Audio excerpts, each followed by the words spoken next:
चाणक्य नीति 5वां अध्याय। ब्राह्मणों को अग्नि की पूजा करनी चाहिए।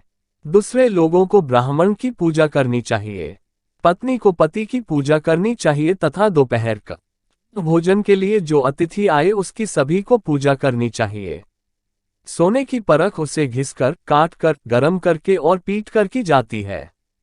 उसी तरह व्यक्ति का परीक्षण वह कितना त्याग करता है, उसका आचरण कैसा है, उसमें गुण कौन से है और उसका व्यवहार कैसा है इससे होता है। यदि आप पर मुसीबत आती नहीं है तो उससे सावधान रहे, लेकिन यदि मुसीबत आ जाती है तो किसी भी तरह उससे छुटकारा पाए। अनेक व्यक्ति जो एक ही गर्भ से पैदा हुए हैं या एक ही नक्षत्र में पैदा हुए हैं वे एक से नहीं रहते। उसी प्रकार जैसे बेर के झाड़ के सभी बेर एक से नहीं रहते। वह व्यक्ति जिसके हाथ स्वच्छ है कार्यालय में काम नहीं करना चाहता। जिसने अपनी कामना को खत्म कर दिया है वह शारीरिक श्रृंगार नहीं करता। जो आधा पड़ा हुआ व्यक्ति है वो मीठे बोल बोल नहीं सकता। जो सीधी बात करता है वह धोखा नहीं दे सकता। मूढ़ लोग बुद्धिमानों से ईर्ष्या करते हैं। गलत मार्ग पर चलने वाली औरत पवित्र स्त्री से ईर्ष्या करती है। बदसूरत औरत खूबसूरत औरत से ईर्ष्या करती है। खाली बैठने से अभ्यास का नाश होता है। दूसरों को देखभाल करने के लिए देने से पैसा नष्ट होता है। गलत ढंग से बुवाई करने वाला किसान अपने बीजों का नाश करता है। यदि सेनापति नहीं है तो सेना का नाश होता है। अर्जित विद्या अभ्यास से सुरक्षित रहती है। घर की इज्जत अच्छे व्यवहार से सुरक्षित रहती है। अच्छे गुणों से इज्जतदार आदमी को मान मिलता है। किसी भी व्यक्ति का गुस्सा उसकी आंखों में दिखता है। धर्म की रक्षा पैसे से होती है। ज्ञान की रक्षा जमकर आजमाने से होती है। राजा से रक्षा उसकी बात मानने से होती है। घर की रक्षा एक दक्ष गृहिणी से होती है।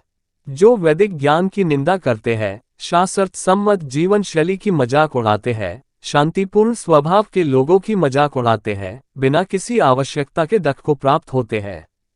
दान गरीबी को खत्म करता है। अच्छा आचरण दख को मिटाता है। विवेक अज्ञान को नष्ट करता है। जानकारी भय को समाप्त करती है। वासना के समान दुष्कर कोई रोग नहीं। मोह के समान कोई शत्रु नहीं। क्रोध के समान अग्नि नहीं। स्वरूप ज्ञान के समान कोई बोध नहीं। व्यक्ति अकेले ही पैदा होता है, अकेले ही मरता है। अपने कर्मों के शुभ अशुभ परिणाम अकेले ही भोगता है। अकेले ही नरक में जाता है या सद्गति प्राप्त करता है। जिसने अपने स्वरूप को जान लिया उसके लिए स्वर्ग तो तिनके के समान है। एक पराक्रमी योद्धा अपने जीवन को तुच्छ मानता है।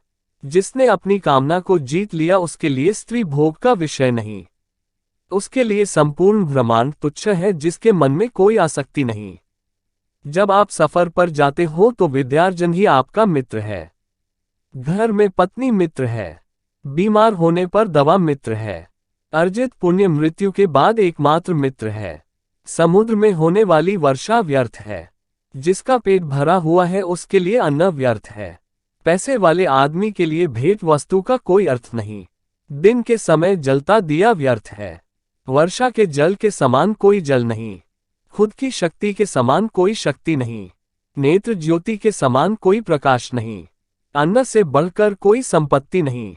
निर्धन को धन की कामना, पशु को वाणी की कामना, लोगों को स्वर्ग की कामना, देव लोगों को मुक्ति की कामना।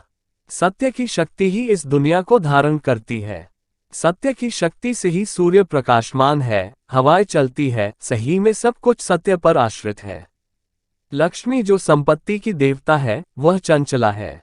हमारी श्वास भी चंचला है। हम कितना समय जिएंगे इसका कोई ठिकाना नहीं। हम कहाँ रहेंगे यह भी पक्का नहीं। कोई बात यहाँ पर पक्की है तो यह है कि हमारा अर्जित पुण्य कितना है। आदमियों में नाई सबसे धूर्त है। कौवा पक्षियों में धूर्त है। लोमड़ी प्राणियों में धूर्त है। औरतों में लंपट औरत सबसे धूर्त है।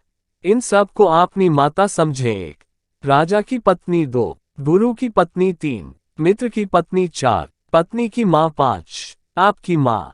ये सब आपके पिता है। 1 जिसने आपको जन्म दिया। 2 जिसने आपका यज्ञोपवीत संस्कार किया। 3 जिसने आपको पाया। 4 जिसने आपको भोजन दिया। 5 जिसने आपको भयपूर्ण परिस्थितियों में बचाया।